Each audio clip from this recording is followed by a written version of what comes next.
Hey, it's time for TV Skywriter. Yes. Greetings, everybody. I'm Patricia A. Murray. I publish the Durham Skywriter, this Durham, North Carolina's online community paper. And today I'll be talking with, and here he is, Desmond Miller. Let's bring him in, folks. Boom. Where is he? Hey, Desmond Miller, what's going on? Nothing much, just getting in from a long day. And actually, you run around a lot, recruiting and telling people about the Scouts. Your days are probably, what, 18, 20, 23-hour days? It feels like it sometimes. So let's just go through the introductions. I was just saying that I publish the Durham Skywriter. That's an online community newspaper here in Durham, North Carolina. I also do the TV Skywriter, which is usually on YouTube.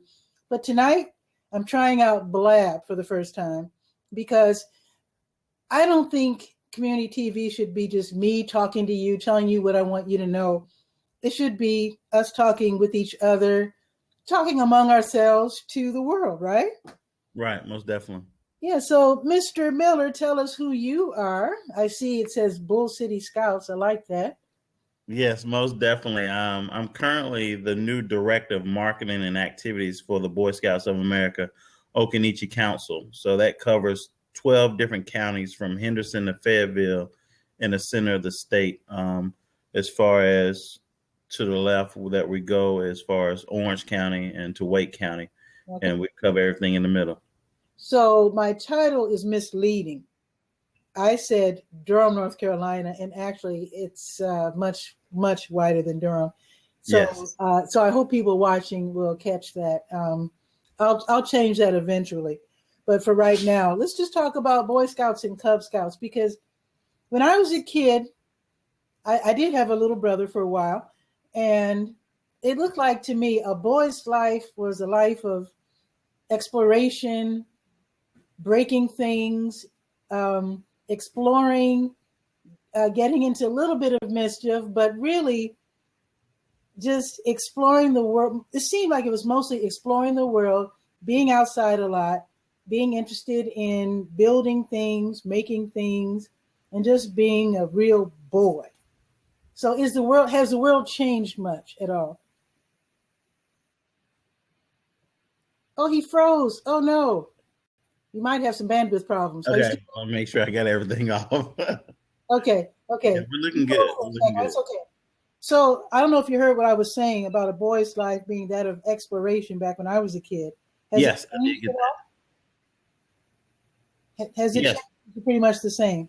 No, we still exploring. A lot of our boys are still doing a lot of great things, exploring the outdoors, but also exploring science. We have a big initiative focusing on STEM, with youth today, science, technology, engineering, and math. Mm-hmm. Those are great things that our boys get an opportunity to do. And also our young hold on. We have a co-ed program. Hold on for 1 second, Desmond. Can you hear me? That's a program for girls and boys. Okay, you totally froze. Can you hear me at all? It says poor in an internet signal, audio only. Are you still there, Desmond? Okay, technical problem. That's okay. He'll be back sooner or later. Basically, we were talking about Boy Scouts and Cub Scouts. Actually, I'd like to bring somebody in who used to be a Boy Scout. I don't know if he can actually hear me. Hello? I guess he's not paying attention. Okay, he must have his headphones on. Anyway, Boy Scouts, Cub Scouts, something that is very, very important for character building of young men. I think Cub Scout starts age, 6 or 7. Desmond will be able to tell us when he comes back. Okay. Okay, we can't see you. I was going to ask you, Desmond, started at 6 years old. you really like froze out and I couldn't understand what you were saying. Do you have everything off in your house that's stealing bandwidth, like other computers, cell phones? So turn. Yes. No, it says poor internet signal. So what I'm thinking is that you got to turn off everything in your house that has internet, and then okay, let me click you back in. Okay, let's see if this works. Okay, I can see you now. I was gonna say like turn off everything in your house that's on the internet, and also the closer you get to your router, the better. Okay, I'm right here beside it. Oh, okay. Okay. And I turned off my phones. Okay, cool. Okay. So I don't know why that happened, but it's okay. It's all good. Okay. We're back. Yeah, we are back. So actually, I really didn't understand what you were saying. So if you could kind of go back and recap, I had asked you about. No problem. Yeah. The biggest thing, we started at 6 years old, and 6 years old for Cub Scouts. Start from 6 years old to 10 years old for Cub Scouts, 11 years old to 18 for Boy Scouts, and also venturing for our boys and girls. That age starts at 14 to 20 years old. Oh, boys and girls together? Yes, we have a program called Venturing and also Sea Scouts. We have a Sea Scouts program as well where young people have opportunities to learn a lot what goes on, like ships and boats, things that go on the water and our resources. Maybe I never heard of that because I grew up in Illinois. So is this because you go to the ocean and show them ships and whatnot on the ocean? Not only on the ocean, but any bodies of water. So most definitely a lot of lakes and a lot of things that's around here that young people can get to. But we also have a program called Learning for Life, and our Explorer program. And that's a co-ed program as well with the fire department, the police department, medical fields, law schools as well. And also we have an Explorer program with Perkinson and Well, architect, engineer. So there's a lot of opportunities for exploring to happen with career focus for young people. Let's start from the very beginning. I'd like to know nowadays, what does it take to be to become a Cub Scout or a Boy Scout if he joins at a later age? What kind of time commitment, financial commitment, and what kind of boys are you looking for? Just willing boys and families. It's just not the boys, but it has to be the family too, because it's a cohesive. It takes everybody. So we're looking for families willing to put in just an hour a week, 1 hour a week with maybe bringing them to a meeting and doing a lot of great things. 1 hour a week. We don't ask for a lot of commitment, but we do ask for a commitment as far as the parent. $25 it costs. Well, $24, and we also have insurance. So it's $1 for insurance. But for a young person to join, it's just $25 a year. Okay, now when I was a Girl Scout, we paid 50. This might sound kind of silly. We paid 50 cents. That probably is a very, I don't know if you still do that. Dues. We had to pay dues, 50 cents a week. So do the Boy Scouts do that still?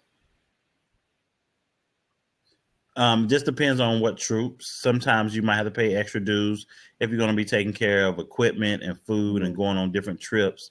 So it might cost a little bit more, but most definitely we have things in place for young people to earn their way. We sell popcorn, the best popcorn in the world. Boy Scouts of America, we sell popcorn, and we do a lot of different fundraisers, and we do a thing called Friends of Scouting. So if some people want to make donations to Scouting because it's tax deductible. Okay, anyone? You don't have to be a parent of a Scout? No, anyone. And you don't have to be a parent of the Scout. You can just believe in what we do and what the organization is about.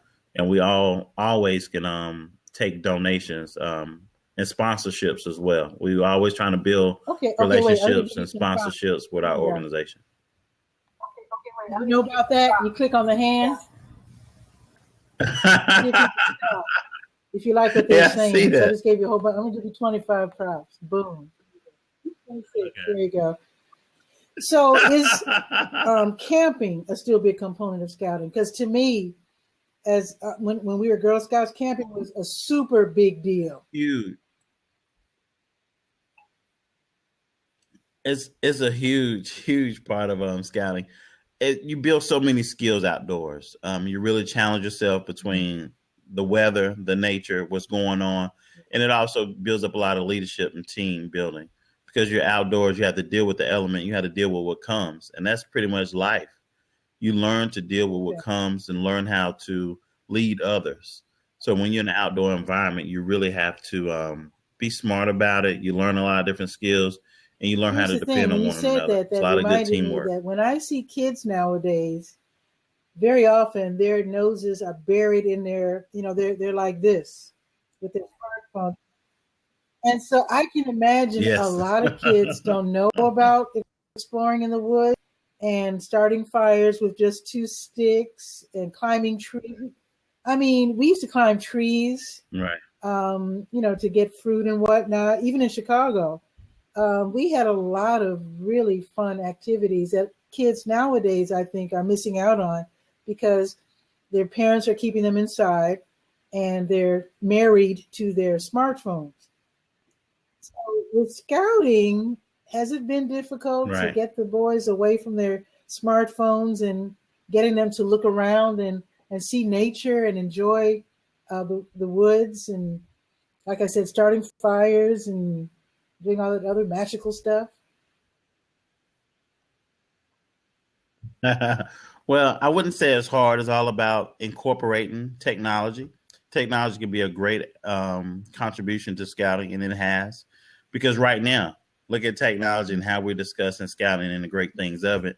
It's all about managing your time with technology, and that's what we do with scouting. We have some great programs that's focusing on technology and focusing on protection of technology, because technology can be a dangerous thing if we don't teach our young people how to do it right. So we have things in place, different programs in place as far as keeping our youth safe, and also making sure they understand the right and wrong things to do when it comes to technology. And but taking pictures, getting outdoors, doing a lot of technology, science, and engineering and math, that technology has really been able to help our young people. We have now merit badges that's focusing on technology. So because I was scouting is that it might wrong be with the times to get them away from their technology. And in fact, I was wondering, a lot of kids grow up. Oh, I think your volume might be too low. I hear a little. Do you hear an echo? Okay, I think it's okay now. Okay. No. I can imagine a lot of kids, boys especially. I mean, they grow up. Their parents get mad if they get mud on their shoes, or if they come home dirty. And to take those same kids who have been taught that being outside and getting dirty and playing in the mud are bad things, and then to introduce them to scouting, where you're outside in the mud sometimes and sloshing around, I'm wondering if that's been a challenge at all. Right. No, not at all. Just having fun. So they do take to it when you introduce them to such things as the great outdoors? Oh, yes, they do take to it. Parents are enjoying it. They're loving it. And again, it's all about having fun. It's all about having fun. And as we see in the news today, we don't have enough children or enough families having fun. And unfortunately, the news, they get paid to show a lot of negative things and speak about a lot of negative things. But I think we should have feel good Mondays. Nothing on the news negative, everything positive to start the week off right. If it's everything negative has to come after lunchtime. So we'll find out about it, but it'll just be a little later on during the day. So let's do it after 12. As far as your job's concerned, are you affiliated with any particular pack or troop, or do you just work with the whole organization, getting the young people to take part in the program? Yes and yes. I take a personal approach in my job daily. So I'm affiliated Wow. with every troop and every pack in our whole entire council. So yes, so the way I look at it, if you want to know something about our council and what's going on, I'm gonna make sure you find out. Regardless if it's in Fayetteville or if it's in Henderson, it can be in Raleigh, it can be in Holly Springs, it can be down in Sanford, Fuquay Arena, any city that we cover. But if you even throughout the state, I mean, I have enough contacts and enough people to know Okay. if you're looking to get in a scouting Now let me program, ask you I can this: help when I was a kid, anywhere. typically, Girl Scout and Boy Scout troops or packs, whatever, could be found at local churches. In fact, most of them were when I was a kid. Is that still the case here? And how do you locate your the pack that's closest to you?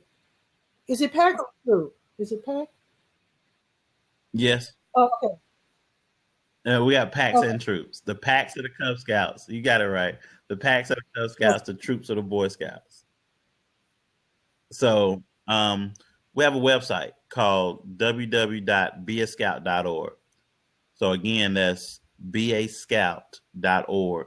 And you would put that website in and you put in your zip code and it'll give you a list of troops or packs or crews or explorer programs in your local area. Tell me about the Eagle Scouts, because I know every now I hear about. Oh, I hear feedback.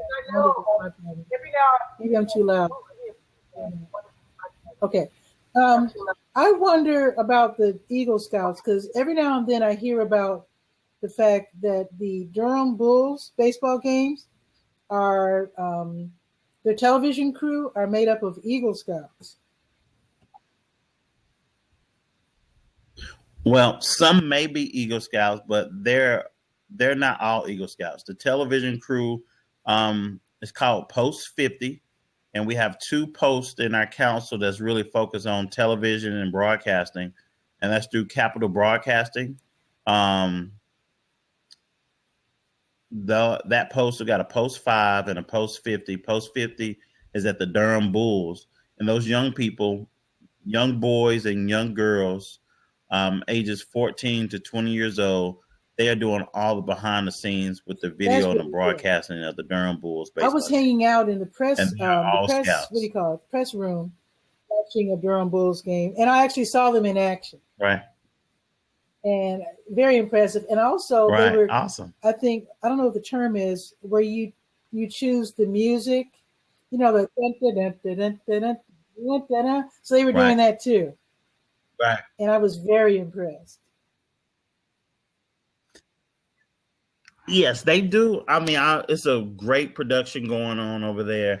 I am highly, highly thankful for our Explorer Post.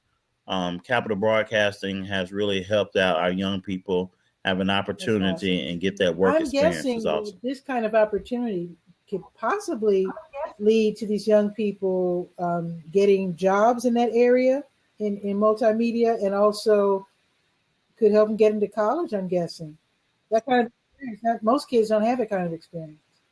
Oh yeah, right. Just imagine 14 years old, and you've been doing this for the last 5 years, and as soon as you graduate from high school, college, and you have this experience, most of the time when you go into an employer, you won't go in as a person with not having years of experience. You're coming in with years of experience on your first time real career job, and then you have a big advantage over a lot of people. So you're going to be in high demand, be young and have that experience. That's what they're looking for. A lot of companies are looking for somebody young with a lot of experience to offer that creativity and look through things with a different lens. Boy Scouts and Cub Scouts do nowadays. Well, nowadays they still do everything we did of old, as far as the camping, the hiking, the canoeing, the great outdoors, most definitely, fishing. But we also doing a lot of things when it comes to exploring the sciences. Again, they're creating, they're making big technology, still doing service in the community. We're a service organization. So when you think about our Scouting for Food program, helping out fight hunger, that's a huge thing that's really going on in Durham as well, but throughout the country. We're doing some things as far as Ronald McDonald House. It's just a plethora of things that we're doing. We got a lot of young men doing Eagle projects, giving back to the community. We're doing service projects, cleaning up the road. We help it out next door neighbors. And one thing I think that we're just building great young people. I mean, young people that when you walk outside and you see someone just picking up trash and it doesn't belong to them, but scouts look at it as like it belongs to me because this is my community, this is my environment, so I'm gonna take care of it. So building that type of character, scouting does that for young people and also adults. I can honestly say we have an adult program as a training for adults. We do a lot of adult training, a whole lot of adult training.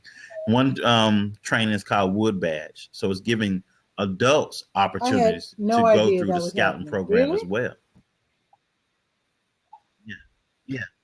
Yes. I mean, you do the camping, you go outdoors, you learning different skills as well. You may not be doing the merit badges, but you helping young people achieve those merit badges and learning as you're teaching as well. So I would encourage anybody that wants to volunteer, wants to give back and enjoy the outdoors, but enjoying working with young people and teaching them how to be better citizens and also learn some great skills. So how do you check out these adults who get into scouting? Want to, have learn these different camping skills and whatnot, and also help the young people? How do you check their backgrounds? I hope you do that.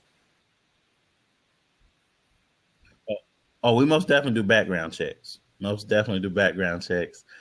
They can sign up, do a background check, and pretty much we get someone who can sign off on you to be a leader. So you just don't come in blind. It needs to be someone who can just speak on your behalf as well. So somebody else can sign off and say about this person has good character and they're in good standing. That can be a good representation of our organization.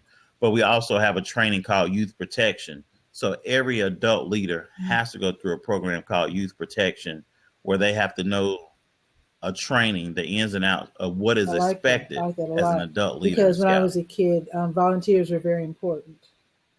There was usually one scout leader. Okay. They still are. We love our volunteers. When I was a kid, we had like the scout leader and then the assistant and then volunteers.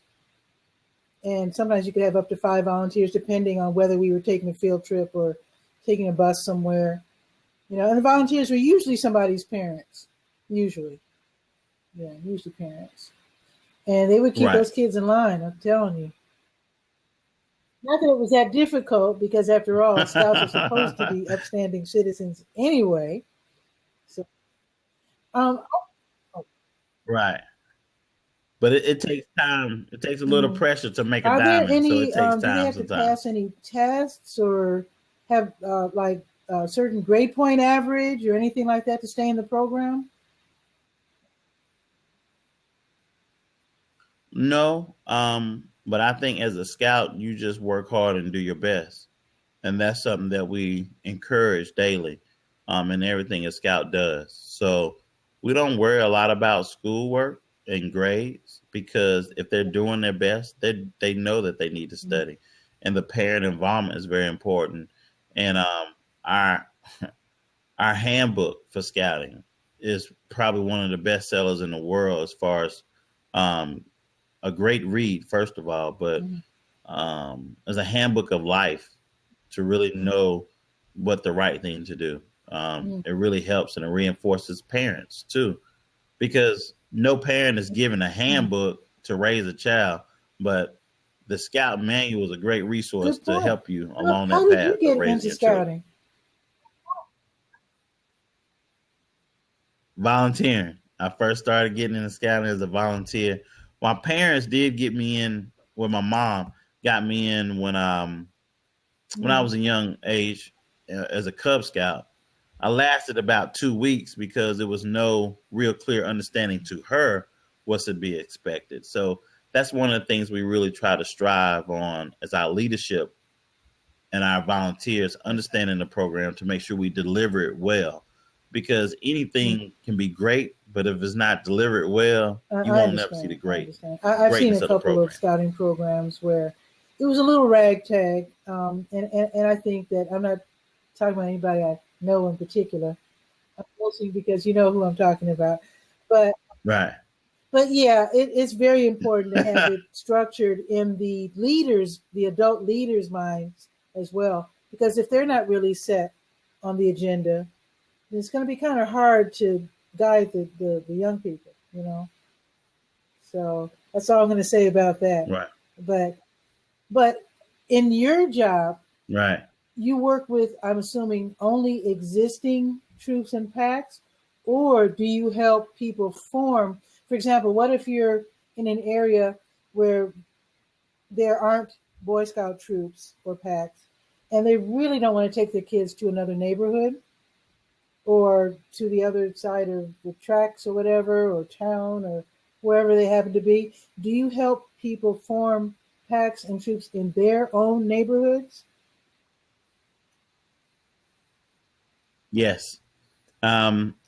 If there's a need, we want to help it. I mean, if there's an organization that wants to start a Cub Scout pack or Boy Scout troop or venturing crew, we most definitely want to help them get everything they need to get started, to get training, to get motivated, to help these young people and to help their community and really help themselves. So we help start programs. We're always looking for new chartered rep organizations, new organizations to start with, and we're always willing. We have some in some schools, some Cub Scout programs in charter schools, some charter schools. Their charter organization may not be with the school. It might be the Masons. It might be the Kiwanis Club. The Rotary Club is a great organization that can most definitely host and charter a Cub Scout so pack conceivably, or a Boy Scout program. it could be a neighborhood group. It could be a church group.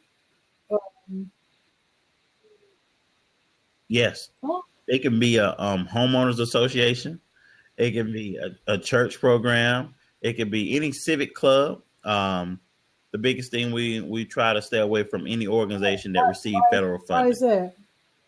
So if there's it's just a policy. It is a nonprofit. So federal funding, and you're dealing with a nonprofit, it kind of just messes up the a lot of red paperwork, and that's not in my scope of my job. But most definitely, we have to make sure we're focusing and not messing with federal funds, because sometimes we are giving grants. So you don't want to mess with an organization that's receiving federal funds to. So, is there anything else you want to instruct us before we go? How to get in contact with you? Because I know you have a lot of materials that you can throw at people and really get them started. Yeah. Well, most definitely, you can get in contact with me easily at Desmond, DESMOND .Miller@scouting.org. I'm more than willing to help you find that right fit program for you, because scouting is for everybody. You can find the right program for you. Not every program is going to be the one that you're looking for, because some programs meet on Tuesday nights, and you might have ballet or piano lessons on Tuesday night. So we have Cub Scout programs that meet on Monday, Wednesday, Thursday, Friday. Some meet on Saturdays. Some meet on Sundays after church service. So we just got to find the right one for you. And again, go to beascout.org. That's a great website to get started. Find a lot of great information about scouting and what we can do to help you do the great things that scouting has. Oh, that makes me ask you what you just said. Okay, so that makes me ask this final question. Okay, you mentioned STEM, which is the science and technology and all. Whoa, you just disappeared on me. Oh no. Okay, Desmond, if you can click back, I do have another question for you. I will go ahead and ask it. I hope you're still watching. No, he's not watching. Darn. I'll just sit here for a second, sip a bit of water, and see if he rejoins me. So if you're the parent or guardian of a young boy, 6 up to 18, he should be a young man, I suppose scouting might be a really good idea. Building character, learning how to fend for oneself in the world of school and the outdoors as well.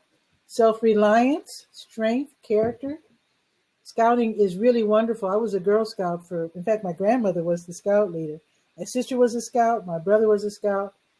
And I think it's really a great way to get in better touch with your community, to learn what your community is about, the needs of your community, and how to take part in it, find your place in it. And it looks like Desmond won't be able to join me. I don't know what happened. I know he had a kind of a faulty internet connection. So I guess we'll leave it at that. And I will say goodbye to you now. Check out beascout.org. Get in contact with, there he is. He's back. Okay, awesome. You're back. You are back, right? Hello. I clicked him back in. Let's see if he can join me. I think his internet connection was kind of iffy. So he might be muted because I don't hear anything. And Desmond, I do hope you can rejoin us, because I wanted to ask if all of the programs are similar, if some of the programs are STEM only or outdoors only or community service only. So I'd like for him to answer that as soon as he can rejoin. Take another sip of water and wait to see if he can get back with us. Okay, I see he has rejoined us, but I can't hear or see anything. So I'll just take another sip. Okay, Desmond, if you can rejoin, that would be awesome. Okay, I don't want to end the show without asking. Okay, so he's saying that I'm here, but somehow I'm not saying that you are here. I clicked you in, so try to join me if you can. Let me see if you can rejoin me. I don't want to end the show like this. I'd like to ask him a couple more questions if I can. Let's just see if he can. I'll click him back in if he's able to click on the link that he needs to. Okay, Desmond Miller, please join me.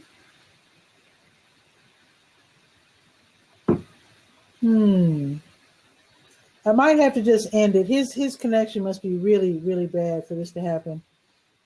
But if you'd like to have the questions that I ask, and that is, if certain troops and packs only concentrate on STEM or the outdoors or boating, community service, whatever, academics, then you can probably get those questions answered if you contact Desmond Miller.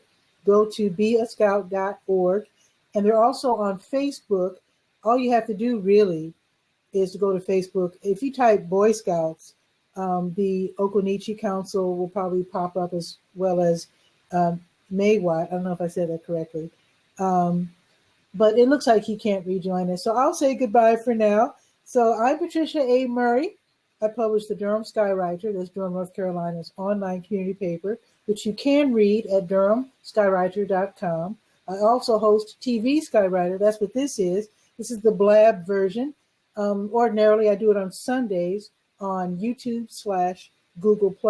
You can go to YouTube and watch all the episodes if you like. I've been doing it for about going on 3 years now.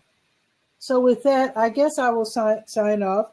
You can follow me on Twitter and Periscope. I do Periscoping as well. Every day I do Bull City Notes. So follow me at Durham Skywriter. I post things on Facebook as Patricia A. Murray. And again, the Durham Skywriter is durhamskywriter.com. So I will sign out for right now, and I'll see you again soon. Now, it looks like he's trying to rejoin. Let's see what happens. But I will tell you that next week on Blab, it's going to be really interesting. Next Wednesday, we'll be talking about the Durham Police Department. If you live in Durham, you already know that Chief Lopez is leaving. He will be retiring, and we will be getting a new police chief soon. I'd like to talk about that. I have a couple of things, a couple of questions I have of the various citizens here in the city. So with that, I'll bid you adieu for now, and I'll see you later. Ciao for now.